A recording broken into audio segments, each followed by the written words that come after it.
Hey guys, Technically Jeff here, and I have another Tesla to J1772 EV charging adapter review for you. This one is from the company NIVION, and it looks like it's going to be a pretty solid option, so I'll be testing it with my personal Kia EV6 and my Tesla mobile connector. So let's go! First we'll go ahead and take it out of the packaging here. It is rated for up to 80 amps, which is significantly more than most EVs can accept, like my EV6, so that's good. Taking it out here, it feels really solid. I'll give you a look at the Tesla side contacts here. We have the latch that holds it on to the Tesla side.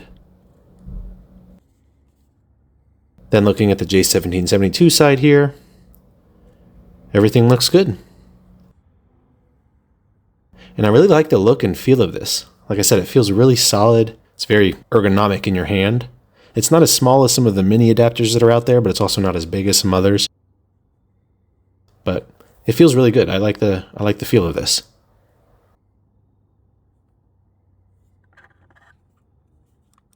And all the components seem to work fine. So let's get to the test.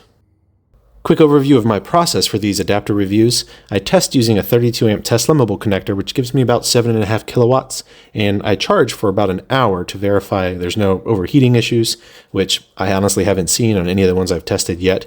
32 amps is a decent amount, but it's typically not enough to cause overheating, especially as many adapters have high amperage ratings like this one's 80 amp rating.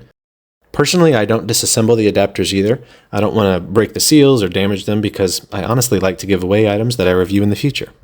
Now, for EGMP vehicles in particular, you do need to have the technical service bulletin applied that fixes the charging interrupt issue due to heat. For the EV6, that's ELE283.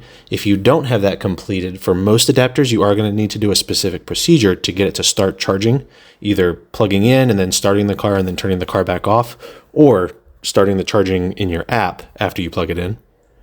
Now, with that said, there is an Amazon reviewer that broke the seals and took his apart, so we do have a view of the inside here, and it is good to see that we do have 4-gauge wiring rated for 200 degrees Celsius, which is plenty thick and very solid for our use case here. Now for the test, we'll connect the Tesla side to the adapter first. That's a nice tight fit.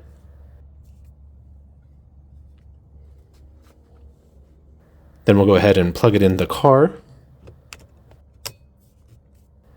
Again, a nice fit there.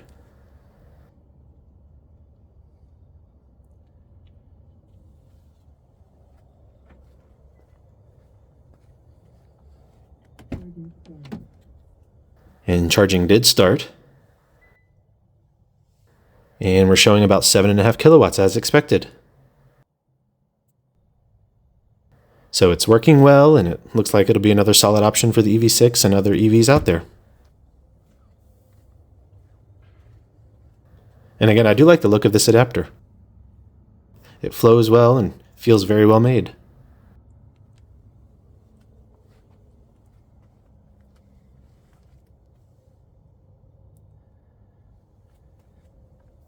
And it's nice and tight in the vehicle.